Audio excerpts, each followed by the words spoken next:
Masa Nabi Muhammad sallallahu alaihi wasallam Isra Mi'raj, Nabi tengok ada pokok kayu hijau kat bawah. Nabi tanya Jibril, "Ya, itu pokok kayu hijau apa?" Disitulah dulu Musa bersandar manakala dia tak ada tempat berpegang. Ayah hilang, mak tak ada, istana dah tinggal, manusia tak ada yang dikenal. Kadang dalam hidup ni begitu. Allah buat kita hilang pegangan supaya apa? Supaya kita hanya bergantung kepada tali Allah bihablillah. Makanya jangan suuzon pada Allah. Puan mungkin sekarang bergantung pada suami, tak lama selepas tu mati laki.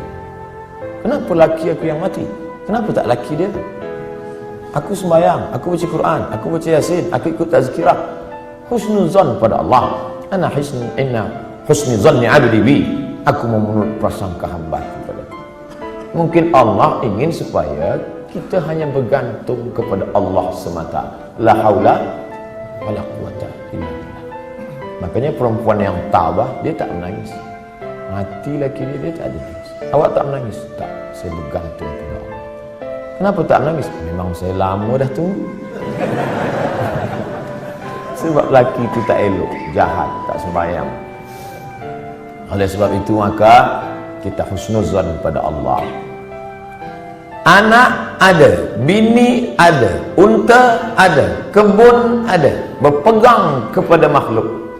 Allah uji, Allah matikan anak, dia tetap berpegang.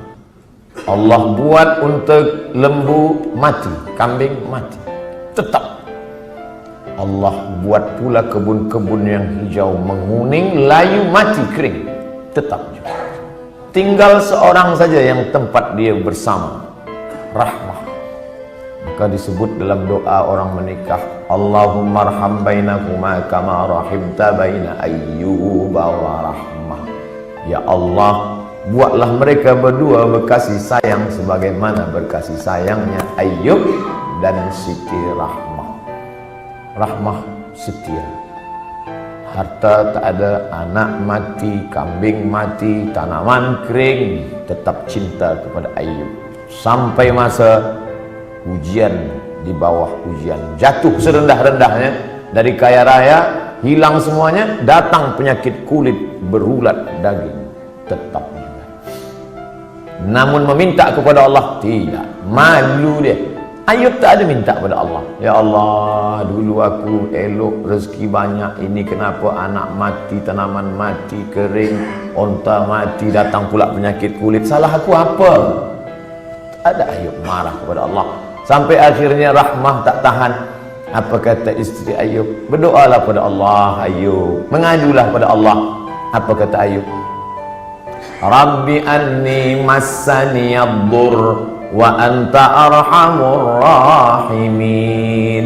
Rabbi, ya Allah, anni, sesungguhnya aku, massaniyadur, terkena penyakit, wa anta arhamur rahimin, engkau maha sayang di antara yang penyayang. Tak ada dia mengadu, dia tak ada minta, dia hanya bercakap saja, ya Allah, aku kena penyakit.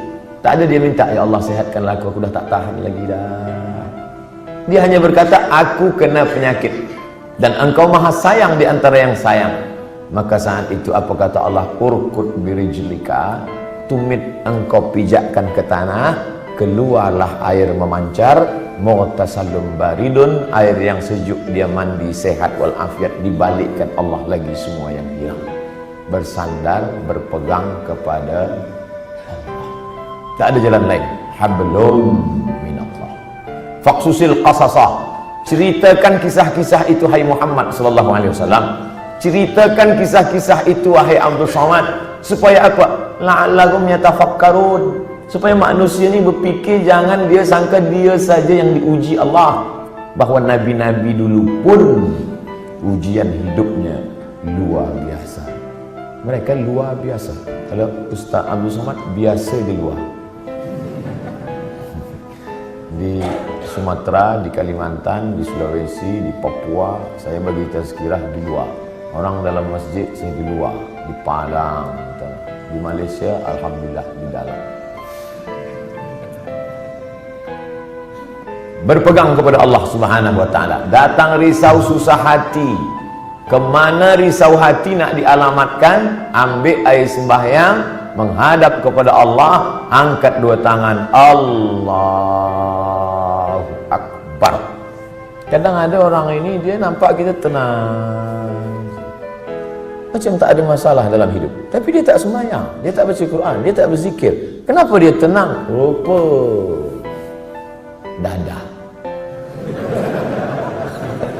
Patutlah tenang, nak gila dah.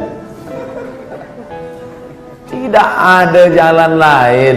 Sebenarnya orang yang minum khamar tu yang nak dia cari apa? Ketenangan. Orang yang pakai dadah tu sebenarnya yang nak dia cari apa? Ketenangan. Orang yang makan itu ini sebenarnya ketenangan. Maka ketenangan semua ini palsu. Ketenangan ini tidak ada yang betul. Saya sampai office pukul 7. Biasa office cepat hari itu saya sampai. Ada seorang kaki tangan, Ustaz Somad cepat sampai. Ya, ada yang saya nak tanya pada Ustaz. Sebenarnya lama saya dah nak tanya, cuma malu di majlis. Ini kita tak ada orang lain, saya nak tanya. Apa? Saya kalau dengar lagu dangdut tenang hati saya. Kata saya, ini tak betul. Ketenangan yang betul adalah tenang masa berzikir, tenang masa berselawat. Kadang kita ni jaga pagi tidur, sempit rasa hidup, tak tahu entah apa yang menyusahkan hati, maka lapangkan. Orang lain dia kata, bila anda nak tenang, pejamkan mata, tarik nafas, tarik, tahan. Kita tak diajarkan macam tu. Kita diajarkan hadapi hidup ini, serahkan pada Allah Subhanahu wa taala, berzikirlah. Apa zikir? Kata ustaz ini banyak-banyak berselawat. Bila engkau susah hati, banyak-banyak berselawat. Allahumma salli ala sayyidina Muhammad wa ala ali Muhammad. Allahumma salli ala sayyidina Muhammad wa ala ali Muhammad. Allahumma salli ala sayyidina Muhammad. Kata ustaz ini pula, banyak-banyak berzikir, afdhalul zikri fa'lam annahu la ilaha illallah. Kata ustaz ini pula, yang paling elok tu tasbih, subhanallah bihamdihi, subhanallahil azim, subhanallah. Jadi awak amalkan yang mana? Itulah ustaz. Sampai hari ini satu pun saya tak amalkan. Habib ini cakap banyak selawat, ustaz ni cakap banyak zikir tahlil. Ustaz, pilihlah. La ilaha illallah 1000 elok, selawat 1000 elok, istighfar 1000 elok. Malulah mana-mana nak bawa tasbih. Tak usah pakai tasbih, pakai tangan. Subhanallah, Allahumma salli ala sayyidina Muhammad. 3 kali pergi umrah, 3 bawa tasbih balik, 3-3-nya tergantung di kereta. Patutlah kereta tu yang tenang. Yang punya kereta risau. Kita berzikir supaya Allah turunkan ketenangan. Letak tenang tu di mana? Di hati. Yang punya hati ni siapa? Allah. Yang menurunkan ketenangan dalam hati siapa? Wallazi anzalas sakinata. Allah yang menurunkan ketenangan fi qulubil mu'minin, ke dalam hati orang yang beriman. Kadang hati tu macam kopi yang dikacau, kacau balau. Tapi kemudian manakala kita berzikir, terasa dia tenang. Pagi nak pergi ke office, Allahumma salli ala sayyidina Muhammad, Allahumma salli ala sayyidina Muhammad, Allahumma salli. Baca dapat dari rumah, makin jam makin banyak.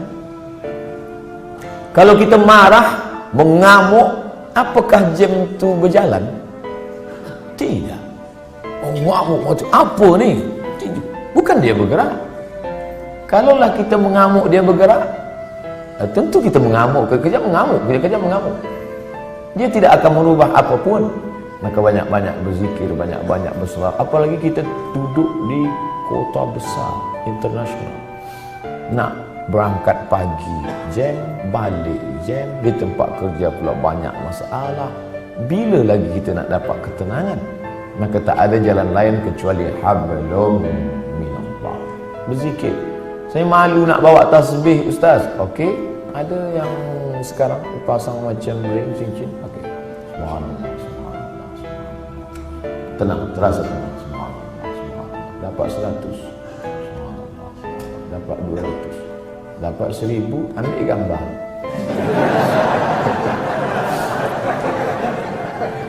Langsung upload. Alhamdulillah dah 1000 pagi ni.